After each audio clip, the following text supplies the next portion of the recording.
Ladies and gentlemen, welcome back.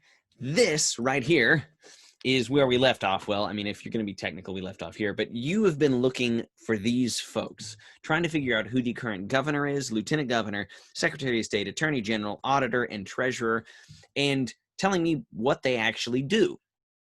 Well, over the next few days, we will actually answer that question in more detail, starting with today's focus, the governor. Now, before you really dive in today, what I want you to do is I want you to write yourself a list. All right, so write out a list. What qualifications do you think the governor should has? Should has? This is why I don't teach English. What qualifications do you think the governor should have in order to be able to run, right? So like, if I'm going to run for governor, what things do I have to meet? What qualifications do I have to fulfill in order to run for that position? Okay.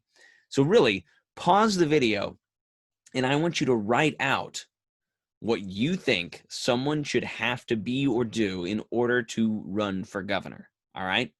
So pause me, write it. I'm paused. Write the thing. Come on, write it. All right, are you back for real now? You actually paused it and wrote it? Okay. I believe you. So, now that you've done that, let's compare that to the list that the Constitution of Missouri gives us, all right? So, according to the Constitution of Missouri, there are really 3 things that you have to meet. But before I get into those 3 things, let me explain to you what a governor is, all right? So, the governor is the chief executive of Missouri. And that matters because we've spent a while now talking about another chief executive, and that is the chief executive of the United States federal government, right? So the United States chief executive is the president. And we've gone through all of the requirements for the presidency and how elections work and all of that. For this chief executive, you need to remember that he or she has less power than the president. That was supposed to be 2 bullet points right there. But he has less power than the president. He or she is only over the Missouri state government, not the national government. So there are some issues where the president could say, local governor, do this, and the local governor has to do it. There are some things where the president can say, local governor, you have to do this, and the governor can just say no. It depends, because there are different constitutional roles of state and national government. But in the state, this person has the power of enforcement, right? This is the person in charge of everything else we see in this branch. So if something's going wrong with the state treasurer or the secretary of state or whatever, ultimately the responsibility over those people falls on this individual. So with all of that in mind, you guys have some qualifications. If you need to edit them based on what I just told you, go ahead, pause me again and edit them. But based on all of that, there's a list of things you may have come up with, maybe like an age or something similar as far as qualification goes. Well, the age of the governor has to be at least 30 years old. So the youngest you can be at the time you're sworn in is 30 years old. I'm almost there. But anyway, so I could run in the next gubernatorial election. I could not have run in the past one, right? But if you think about it, 30 to me seems relatively fair. You could have a differing opinion because for president, you only have to be 35, right?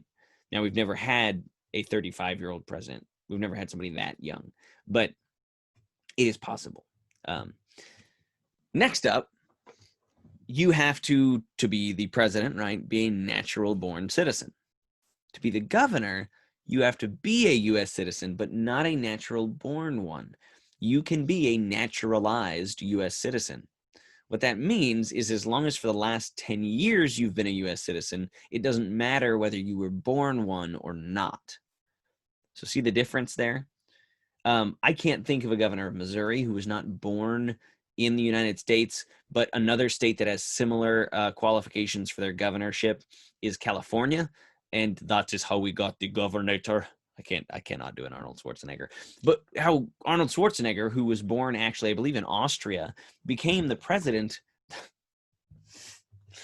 Now I'm sounding like Arnold. He became the president of California, but he became the governor of California, even though he was not born a U.S. citizen. Same thing could happen here in Missouri. As long as that person has achieved legal citizenship and has then, after that point, spent 10 years here in the United States, they are qualified under the Missouri State Constitution. But they can't have just spent that time in the United States, because in Missouri's Constitution, you have to obviously live in our state for 10 years. So as long as you are 30 years old, a citizen for the last 10 years, and a resident of Missouri for the last 10 years, that's it. You qualify. You can run for governor in Missouri. So now here's what I want you to do as far as the assignment for today is concerned. I want you to go back with that list and look at this list, or whichever direction it is, this list in comparison to yours. And I want you to go, did we match? Were they different? How are they the same? How are they different? Do you think that this list is good enough? Or do you think that yours had areas that were better than the actual constitutional list? That's going to be your assignment for today. All right. So there's still more we're going to talk about, but in that little answer box, you're going to tell me what your qualifications were and whether you think that anything from your qualifications needs to be added to our actual constitutional qualifications. And if you do think that, why? And if you don't think so, why? Why do you think that this is good enough compared to your list? So make sure you give me your list.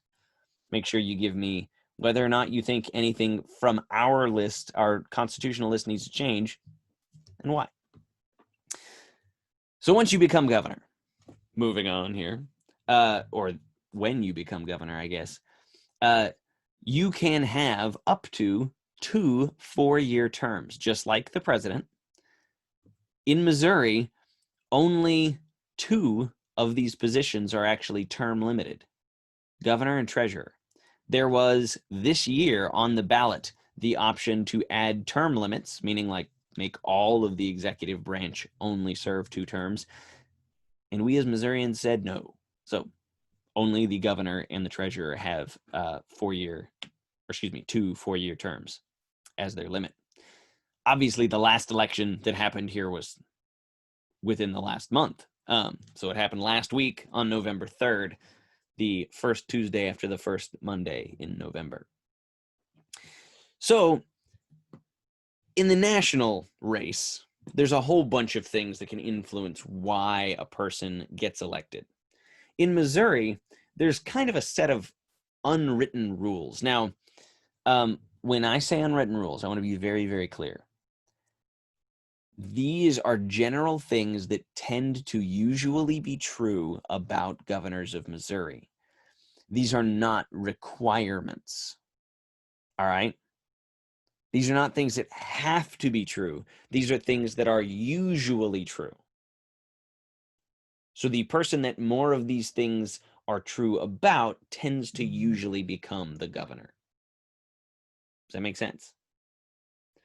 So here are some of those things. First off, I mean, and this is kind of obvious, right? They have to be somebody who is well known. If nobody knows who you are and they look at that name on the ballot, unless it's a really funny name, they're probably not going to really pay attention. If they're going through and it's like, Mike Parsons, I've heard of that guy. Oh, Mike Kehoe, oh, I've heard of that guy. Scott Norm, who's that? And then they just keep moving, right? So have to be usually pretty well known across the state. And that actually helps with the second point, which is you have to be able to fundraise large amounts of money. because things like advertisements and paying campaign staff and going from event to event around the state all cost money, or running all those really annoying ads that were everywhere for a while, right? Nicole Galloway is not qualified to be her. Or Mike Parsons is just, whatever it said, subject to special interests, right? All those angry things that were lobbed back and forth between the two sides cost money to run them on YouTube or KFVS or wherever, right? Now, these things are usually true, and several of them were almost broken. Well, I shouldn't say almost broken. Governor Parsons won by quite a bit, but if Miss Galloway had won, a lot of these things would have been broken. Usually in Missouri, the governor is a male. Usually in Missouri, the governor is a family man. In other words, someone who's married and has kids. Usually, they are a homeowner. Usually, they are a church member. Usually, they are a Republican or Democrat. And usually, they are supported by mainstream interest groups. This is a good time to remind you that this is a video, and you can pause it if you need to write things down. So, the reason I emphasize usually is because, first off, the appearance of these things equates to these things in politics. Meaning, our past governor, who had to step down due to all kinds of shady things going on, was like, hey, I'm a family man. I've got a wife. I love her. I'm great with kids, all this stuff. And then part of his scandal was the fact that he was being very disrespectful to his wife with things that he was doing, right? So these things are all subjective as far as like, if they can sell Missouri on these things, on the idea that these things are true about them, then they have a better chance of winning. It's not a guarantee, but it's just a better chance of winning. The last two, though, if you had to pick from these things, the last two are probably the most important out of all of them. Republican or Democrat, and supported by mainstream interest groups. So an interest group would be like the NRA, right? The National Rifle Association. In fact, in Missouri, it is almost a guarantee that you're not going to win a position if the NRA says you are not qualified. Because people in Missouri care very much about the Second Amendment and their right to own a firearm. Some people just because they want to be able to defend themselves, but also because Missouri is a very big hunting state, right? A lot of people in Missouri hunt. And I'm sure you guys are aware of that. A lot of you, we had a bill in our bills this year that you guys made that was to give extra days off for the purpose of going hunting, right? So the deal is, unwritten rules are not things that absolutely have to be true, but if enough of them are true, so like if it's a woman who meets pretty much all the other qualifications, she's probably got a shot at winning. If it's a guy who's single but meets pretty much all the other qualifications, he's got a shot at winning, right? So as long as, most importantly, they are Republican or Democrat and supported by mainstream interest groups, the rest of them, they just kind of need to hit a majority. And like I said, these are not set in stone rules. These are unwritten. These are things that are usually true. All right. Next up, let's say that you make it. You win. You meet enough of these things. You win the gubernatorial race, which is fun to say, gubernatorial. And then your first day in office, aliens abduct you and you're never seen again. That's why we have this thing called the line of succession. In case of sickness, death, retirement, or if they leave the state for an extended period of time, then we have a line of succession, a line of people who will take over the responsibilities of the governor. And I'm going to breeze through these relatively quickly because, once again, you can pause me. So first off is lieutenant governor. That one's no duh, right? That's literally 90% of his job, is being ready to step in if something happens to the governor. And we see that that does happen because Mike Parsons got his job as lieutenant governor who stepped in for the governor. That's how he became the governor, was when Greitens was forced to resign, right? So you have to be ready at all times. Next up is the president pro tem. Remember him when we talked about the legislative branch? Remember that guy? He is next in the governor's line of succession. So before anyone else in the executive branch gets a shot after the lieutenant governor, the president pro tem of the Senate gets a chance, which means you might know what's coming next. The Speaker of the House. Now, obviously, if we're this deep in the line of succession, some catastrophe has happened, right? If all four of these people, the governor, lieutenant governor, president pro tem, and secretary of the state, are all, or excuse me, Speaker of the House, not secretary of state, Speaker of the House, are all unavailable to perform this duty of governorship, something crazy has happened. But hey, it's 2020, so let's keep going down the list. Next up is the auditor, or excuse me, there's the Secretary of State. After the Secretary of State, then it's the auditor. After the auditor, you got the treasurer, and then the attorney general. Like I said, it has never happened in Missouri that we even got down to the Secretary of State, right? But if something catastrophic happened, this is the line that we would follow. Now, important to note, let's say that what happened last time, like I said, with Greitens happened, he resigned, and then Mike Parsons took over. Well, then he nominated a new lieutenant governor, and that lieutenant governor then took his place. If Mike Parsons was then forced to resign or died or something happened, that lieutenant governor would then step up to fill his spot. In order for the auditor to become governor, it would literally take the first 5 people, the governor, lieutenant governor, president pro tem, speaker of the House, and secretary of state, all becoming incapacitated at the same time. Hopefully that never happens, but we have the list just in case. One way that this list can become useful is in case of impeachment. And as I just said, we came very close to that with Greitens.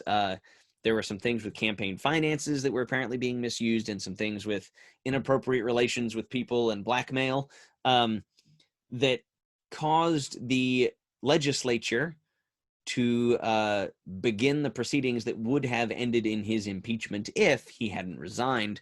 So that is essentially something that all of these guys, any of the 6, can be impeached. What it is, though, is something that we've talked about before, because we've seen it presidentially and in the state recently. It is the charge of wrongdoing in public office. Being impeached does not mean you're guilty. And being impeached does not actually mean you're removed. Being impeached means that you are charged with wrongdoing by the House of Representatives. So if the House of Representatives says, I accuse you, Mr. Governor or Miss Governor, of X, Y, and Z, and therefore we are going to investigate you, that is impeachment. Once you have been impeached, once you've been accused, then whichever member it is, governor or any of the other elected officials, is tried in front of judges chosen by the Senate. Now, this is different than the national level. At the national level, the Senate itself is the judge. At the state level, the Senate simply selects a group of judges who will serve as the judge for the case. So, if you are impeached, then you can be removed. And if you are removed, then we start down this line of succession. Okay, that's it for today. Tomorrow, we will talk about the actual duties of the governor, and we'll go in depth on what all the governor is responsible for. Remember, your assignment for this one is that you should have written out what you think a governor needs to be qualified to run, and then you're supposed to compare and contrast that with the actual 3-part list in our Constitution. make sure you actually do that assignment. And if you didn't do the one from last time, go back and do that one. These are for credit. Make sure you get them done and pay attention to due dates and get them done on time. All right. For now, that's it. We'll be back for more conversation later this week.